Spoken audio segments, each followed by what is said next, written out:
Good morning, Jerusalem. It's your girl, back again. Because you didn't think David's drama ended with one teary farewell, did you? Oh no, Upper East Side, Upper Kingdom. This saga's only heating up. And trust me, the tea is scalding. You know you love me, XOXO, Gossip Girl. Last we left off, David and Jonathan were ugly crying in a field, hugging like they'd never see each other again. And they were right, because the moment David slipped away into the hills, everything fell apart. My spies near Gibeah said Jonathan was heartbroken. Saul demanded to know where David was, and Jonathan tried to lie. Rookie mistake. Saul threw his spear at his own son. Family dinners must have been super awkward after that.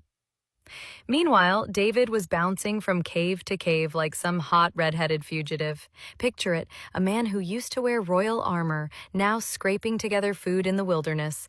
My brother, who still works for Michal, says David kept gathering followers. Outcasts, broke men, fugitives. The David crew, as people are calling them. Honestly, kind of iconic. But let's talk about Michal. Remember Michal? Princess, palace sweetheart. Total Blair Waldorf vibes, still hopelessly in love with David, even though he's now a wanted man. My brother said Michal would wander the palace halls, clutching David's old cloak and whispering his name. Tragic heroine much? Except, here's the bombshell. Saul decided he was done with the whole David's wife thing. He basically canceled Michal's marriage and married her off to some guy named Palti. Like, ouch. Imagine your dad deciding you're single now and handing you to another man. Brother said Michal was dragged off sobbing. Saul told everyone it was political necessity. Translation, he was trying to erase David from the royal family tree. Meanwhile, David's out in the wilderness playing Forest King. He'd raid enemy camps, defend villages, then vanish into the rocks. And even out there, the ladies couldn't resist him. Because who shows up in David's story next? Abigail. Oh, girls, buckle your sashes for this one. So there's this rich man named Nabal, huge flocks, tons of wealth, zero manners, total new money vibes. Word is, David's men protected Nabal's shepherds from raiders in the wilderness. David asked for some food in return, a thank you gift basically. But Nabal, he goes, David, who's David? I don't know any David, and insulted him in front of everyone. Huge mistake. Because my sources say David lost his cool. He strapped on his sword, told his men, strap yours on too, and headed out to kill every single male in Nabal's house. Messy. Very messy. Enter Abigail, Nabal's wife. Beautiful, wise, and apparently rockin' killer wardrobe game even on donkey back. She loaded bread, wine, cakes of figs, like a whole catering service, and rode out to intercept David. My brother's friend who was in David's camp that day said the second Abigail dismounted, there was this hush. Even the wind stopped blowing. David stood there, bloody sword in hand, and stared at her like he'd seen an angel. Abigail fell at David's feet, called herself his servant, and basically said, "Please don't slaughter my idiot husband's household. You're destined for the throne. Don't let blood guilt stain your record." And girls, David listened. Abigail saved hundreds of lives that day just by talking. And David, well, let's just say he was very impressed.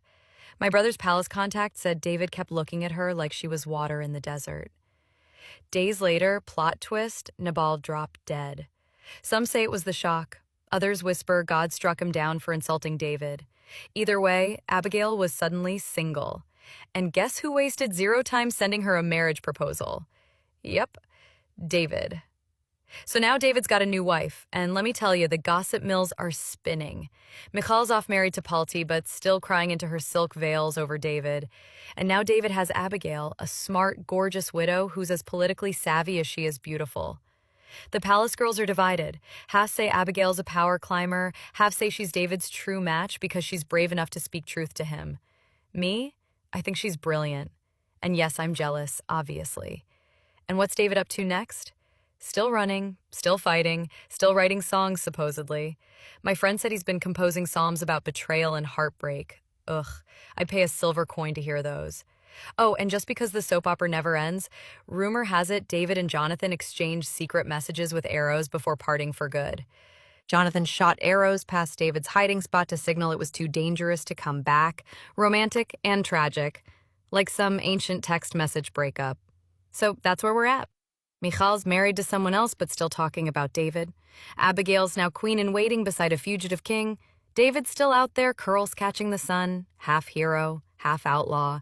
And me, I'm still here, dancing in the streets, pretending not to care, secretly dreaming that one day those lion eyes might glance my way.